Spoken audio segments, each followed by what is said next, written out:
Den er organisk bygget af en colaflaske. Ja. Uden noget. En meget let colaflaske. Så den skal blive højt. Men hvad får den til at flyve? Det gør luften, som vi pumper ind her. Ja. Og vandet. Nej, jeg tror det var vand. Og bare lige for at få det med på filmen, havde det noget at sige, hvor meget vand der var i? Ja, det har det. Hvad er forskellen, hvis der nu var meget mere vand i? Hvad sker der så? Så vil den blive tungere, så vil det ikke blive så højt. Ja, hvis der var meget mindre vand i, så ville den ikke så ikke, fordi det er vand, når den først er oppe i luften, så giver vandet jo kraft. Ja. Så. Sætter du ned ved vinter? Det er så tredje forsøg med raketten her, som flyver Så jeg prøver at lægge den igen.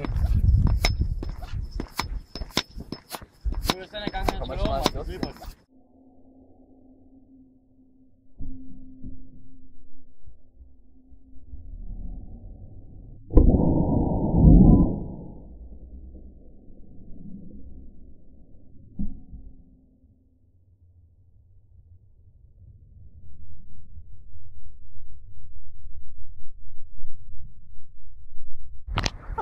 Og vi kan ikke se den, rører du?